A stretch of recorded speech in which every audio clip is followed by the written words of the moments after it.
Yosemite is iconic. And for us, it marked the finish line for every continental U.S. national park. But after years of chasing this goal, we only had a moment to celebrate because It reminded us there were still parks beyond the mainland waiting for us. But first, stay tuned here for the story of our trip to Yosemite.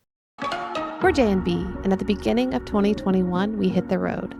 Permanently. We traded our city apartment for a constant stream of Airbnbs, new states, and places. And we wouldn't have it any other way. Come along with us as we explore all the U.S. and beyond has to offer. And join us as we continue Living on the Way. Hello there, and welcome back to Living on the Way, the podcast where we give you a glimpse into our lifestyle of travel and location independence. And today, We're at Yosemite National Park, which is my 61st national park. I'm Jay. and I'm Bea, and this is my 62nd national park. And we're celebrating the fact that we have reached all the national parks in the lower 48. Yes, we have. So we came to Yosemite, not for the roaring waterfalls. Yeah, most people chase the waterfalls here, but we're here in late August. And most are like lower falls, upper falls, all dried up for the season. But we found some different stories to tell here. Exactly. And you'll see if you're watching this through video podcast on YouTube or wherever it is you get your video podcasts. We have some water and the great cliffs in front of us. So there's plenty stories to tell. It's an amazing park for sure. We'll go over some of our top highlights. When setting about planning this trip, I think it was a little harder. I think Jay called it my The final boss. the final boss. As in when you play a video game, you get to the end of the level, you get to the final boss. Yes, and lodging here is a little hard, more specifically in the way that we planned, which is not last minute, but not year in advance or 6 months in advance. So it was my final boss. Yeah, very pricey housing. The main hotel here was like $600, $700 a night. So plan ahead if you're coming. But last minute, we still found some really great options. And what I decided to do was come in through the south entrance because when we were in Sequoia National Park, we loved, we've said this before, we love big trees. Yeah, we certainly do. Whether it be the redwoods or, in this case, giant sequoias. So we decided to come into the south entrance because that's where the Mariposa Grove is, which is, I think, the largest grove in Yosemite. Certainly very easy to access as well. Yes. So I found a hotel near the south entrance, 10 minutes in, and we did what we do. We did our national park hack, our favorite one. So we worked during the day, and then at 2 p.m. Pacific time, which is 5 p.m. Eastern Standard, we left the hotel and went in through the southern entrance to the Mariposa Grove. And this grove is home to many mature giant sequoias. Some are over 2,000 years old. It's wild to me how long these trees can live. And every time you see a giant sequoia, or any of these really large trees in the world, but giant sequoias especially, which are the largest tree in the world, is a giant sequoia. You just feel small. It helps you reflect on your place in nature, both in the age they live, but then the volume that they are. And Mariposa Grove has some real stunning large trees. They have the grizzly, and they also have an arch. And we were talking about this. So was that arch carved in the tree because they were lazy or because that was the only way through because there were so many back in the 1800s? I'm assuming they just did it to attract tourists, but it was 1857, so who knows? It was a wagon trail. Wide enough to fit a wagon through, which today, wide enough to fit your party through. But it's one of the highlights, along with seeing Grizzly Giant and along with seeing some of the other massive ones. They have some unique names and some unique look and characteristics to the way they've grown up over the years. Most people do the Grizzly Loop. I believe it's called the Grizzly Trail. And it sees, obviously, the grizzly tree. And it sees the tree with the arch in it and a couple other giant sequoias. And some giant sequoias that have fallen over the years, including the Lost Monarch, which is huge. They don't even know when it fell. Like the first time someone recorded it was in 1857. And she was already down. And she is still there with her roots and her whole that tree was huge. Absolutely. Yeah. Very impressive to see. Very early in the path. Yes. And then from there, we actually took what's called, I believe, correct me if I'm wrong, Jay, it's the Mariposa Grove Trail. Yeah, I'm not sure what the name of the road is, but we broke out of the Grizzly Giant Loop and started heading up north. Yeah, I think my favorite thing is that trail goes through the arch tree and you just keep walking. Everyone else is going to go back down and enjoy their day, but we kept walking through. It is a fair amount of elevation gain, and they're also doing a lot of construction. So there's a lot of trimming back of trees. They're trying to mitigate fuel leakage. And so during certain times of the day, during certain times of the year, it's closed because they have to do that. But anyways, it was interesting because we went up to what's called the clothespin tree, which looks like a clothespin. It really does. It's amazing. And then back down the trail from where we came, it's called the Faithful Couple. Yeah. And Jay, I think you counted it was 30 feet across. These two trees just grew together. Very impressive. So if you're able-bodied, definitely recommend breaking free of the main loop that everyone does and going up a few hundred more feet to see a couple more impressive examples, really nice specimens of uniqueness and characteristics of these giant sequoias. And I think that's about all there is in the south part of Yosemite. I saw a lot of signs about horseback riding. But certainly, if you know of some other ideas or things to do, leave a comment below so that we can know next time we go, or others that are visiting will know. The next big highlight is probably my actual favorite highlight. It's one of the best scenes I've ever seen in my entire life, and it's known as Glacier Point. Right. So on Friday, after Jay was done with work,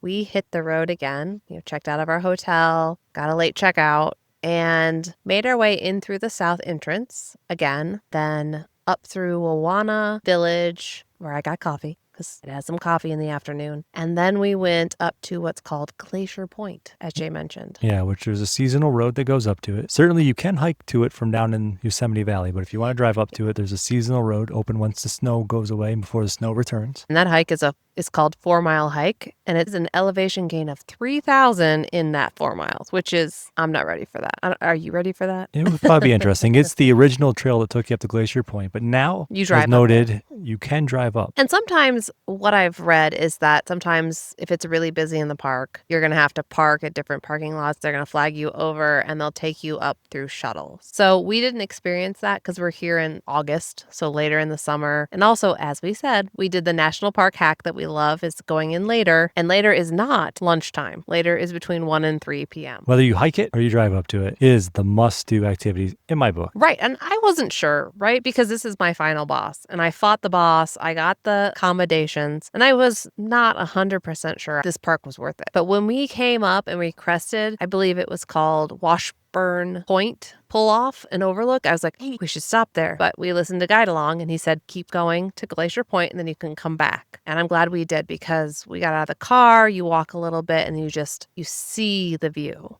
You see Half Dome. You see the waterfalls that are still remaining, even though it's late August. The Nevada Falls are still running. And you understand why this park is so epic and why people love this park and why it gets crowded in the summer and why you have to get timed entries in the summer. It is the most iconic way to enter the park. Honestly, we've seen a lot of amazing sights in national parks, and the view from Glacier Point of Yosemite Valley and Half Dome is up there, maybe the top. Right. If not tied for the top. It's a good perspective. Mm-hmm. Down here in the Yosemite Valley, very, very popular. Lots of famous sites, lots of famous hikes, lots of places to stay. But you get the top-down view, the bird's eye view. It really does give you a good perspective of what you're now experiencing, what we're now experiencing. And if you're watching us on video, you can see a view of some of the sheer faces that are down here. It gives you the view of what you're experiencing. We did realize while we were here, Upper and Lower Falls weren't having any water flow. Yeah, and I think someone showed you where it was Yeah, there were some signs up there that point out the names of the peaks and the names of some of the features. So then you can zoom in with binoculars or your phone to see what they were looking like at the moment. It's the perfect bird's eye view of the whole valley. Yeah, if you don't come in from the south entrance and go to Glacier Point, you will totally experience Yosemite at its peak no matter where you come in from. But for us, that was awesome because we got the whole lay of the land. We, like Jay said, we had maps that pointed out the different areas. So for us, it was a great experience to start with. So then, as we were heading down from Glacier Point, we decided to do what's called the Taft Point and Fishers Trail. And it's about 2.2 mile round trip. It's a fair amount of elevation gain, and some of it's in the sun, but it does give a good perspective of Yosemite Valley from a little bit different view. And then the fissures themselves are the cracks or the fissures coming up the edges of the mountain, where you can walk right up to the edge too and realize how high you really are. So the trail, if you're able-bodied, definitely good to get out, get a different perspective. One, it's way less crowded than Glacier Point. You don't have all the barriers. You can walk right up to the edge is the closest you want to get to both the fissures and the 3,000-foot drop down to the valley floor. And so we decided at that point, because it was actually still fairly early in the day because we had gone into the park later, so we didn't have any waits. We got parking right away. So we decided to throw up our Starlink, because there's not as much service up there, to decide what we wanted to do in Yosemite Valley itself, because we were staying just outside of Yosemite Valley. So we took the drive down from Glacier Point, which actually leads you through Tunnel View, which was awesome. When you come through that tunnel. Yeah, it's famous for a reason. It's iconic. Everyone essentially that goes through Yosemite goes to Tunnel View. So you come up through the main tunnel and then bam, you see the entire valley from the valley floor. And it was a beautiful day. We got really lucky with just the sunshine and an amazing view from that point. So we decided to go ahead and do the Bridal Falls. And we knew that it wasn't going to be running super strongly, but it was actually, there was some water coming down off of the cliff. Enough to make a good stream of water, enough to make a mist, which kind of created a shimmer across the rock face. And it moved around. The wind would move it left and then right. You could see a little rainbow and you could see the shimmer. It's very interesting to look at. And we decided to drive around the whole loop just to get our bearings and understand where we were. So then we left the park for the night, stayed at a hotel that I had found. And today, fast forward to today, we decided we want to experience the valley in its best possible way. We tried our best to miss the crowds because the valley is extremely crowded. We tried to make a plan around the crowd so that we could enjoy it. Jay had found a hike. I'll let Jay talk about it because it was a more extensive hike here in a second. But while he did that, I dropped him off at the trailhead and I set us up here in the location you're seeing on our video podcast. But let's go back to Jay's hike. So when Bea dropped me off, she dropped me off at the Upper Falls Trailhead, which is an incredibly busy trailhead, even without the falls running at the moment. Yeah, it's also camping. I think it's the campsite 4, which is where a lot of the rock climbers actually camp as well. Yep, so busy, definitely busy in the summertime. So luckily, Bea dropped me off, and I headed up the Upper Falls Trailhead and hiked up quite a ways. It actually, believe it or not, it was actually storming today. So it hadn't rained in the valley in 3 months, according to the ranger, but today it chose to rain a little bit. So made it a couple miles up, didn't make it all the way to the top, but saw some really good views of Half Dome and the valley, and then headed back down when the storm was starting to kick up. I set up here at the Sentinel Beach picnic area, and I actually really enjoyed it. So the water is really calm here. There's picnic areas. So there's the grills, which we'll get to. I backed into a spot right by the water and just put our chairs out. And I actually did some people watching because it's busy during the summer here. And I watched some people go out to the beach, come back from the beach. And as Jay mentioned, there was a storm that kicked up. At the same time the storm kicked up for him, it's kicked up for me. And so while it didn't rain a lot here in the valley, there was a storm up, I believe, on Glacier Point that had hail. And I was getting severe weather alerts because I had put up the Starlink. And so I was getting alerts. But for where I was, I got this huge just gust of wind and it knocked some branches down. So it was an experience in and of itself. So we started out at 98 degrees, I believe, when we got here. And by the time that storm came through, it went all the way down to 68. And I think we're in the 70s now because it got back to warm again. But my favorite thing here is just these towering granite sheer cliffs. It's just an amazing view. El Capitan is the most famous for rock climbers, but the whole valley is surrounded by these 3,000 plus sheer faces. It's very remarkable. You don't really see that many other places. It's very, very popular to climb with the climbing folks. And they'll oftentimes even sleep on the way up. You know, they'll have I forget the name of it, but they have a little structure that they sleep in on the way up. It's Bimini. a bimini? Something like that. Yeah. Well, it's kind of interesting. You can zoom in with your binoculars, find some people climbing up. But again, the valley has much more than that. There's, as shown on our video, there's sheer rock faces on both sides of the valley for miles. And so once Jay was finished with his trail, he actually walked, I think 20 minutes, was it? Yeah, from the trailhead back over to where we're at here on the water's edge. Yeah, so you walk across the meadow that's in between the one-way circle, if you will, that they made of the road. And he just walked the 20 minutes across what they call Swinging Bridge, even though it wasn't swinging, and then walked to here to Sentinel Beach, where I was set up and hanging out. And we decided to grill, which I don't think a lot of people do. They'll come to the picnic areas and they'll have their lunch meat sandwiches. But we went ahead and grilled some sausages and some peppers on the charcoal barbecues that they have here. It was made for a very nice experience. So if you just want a lunch picnic, you can definitely do that. But if you want to grill you can do that as well. And there's a fair amount of options here. There's